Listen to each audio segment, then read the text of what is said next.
তাকে পরের প্রশ্ন করেন, আমাদের পৃথিবীর আকার কেমন? সে আপনাকে বলবে, আগেকার দিনে পৃথিবীর মানুষ ভাবতো যে আমাদের এই পৃথিবী হচ্ছে সমতল।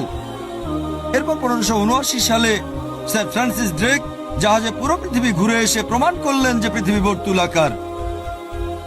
আপনারা এটা জেনেছেন 1579 সালে, মানে প্রায় 400 বছর আগে। কোরআন একথা বলেছে 1400 বছর আগে।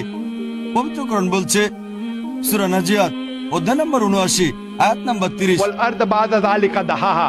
তারপর আমি পৃথিবীকে বানিয়েছি ডিম্বাকৃতি। দাহাহার একটা অর্থ হচ্ছে বিস্তৃত, মানে পৃথিবীকে বানিয়েছি বিস্তৃত। আরেকটা অর্থ এটার মূল শব্দ দুইয়া, তার মানে ডিম। এখানে সাধারণ কোনো ডিমকে বোঝানো হচ্ছে না।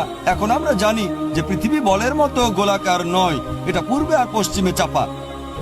পৃথিবী দেখতে অনেকটা বর্তুলাকার। আর আরবি শব্দ দাহাহা দিয়ে সাধারণ কোনো ডিমকে বোঝানো হচ্ছে না, নির্দিষ্ট করে বলা হয়েছে উট পাখির ডিমকে। আর আপনারা যদি উট পাখির ডিম ভালো করে দেখেন তাহলে দেখবেন যে এটাও বর্তুলাকার। চিন্তা করেন, পবিত্র কোরআন বলেছে পৃথিবী বর্তুলাকার, এটা বলেছে 1400 বছর আগে। আপনার বন্ধুকে বলবেন কোরআনে এই কথাটা কে বলতে পারেন? সে তখন বলবে, হয়তো তোমাদের নবী মুহাম্মদ সাল্লাল্লাহু আলাইহি সাল্লাম খুব বুদ্ধিমান ছিলেন। তর্ক না, বলে যান।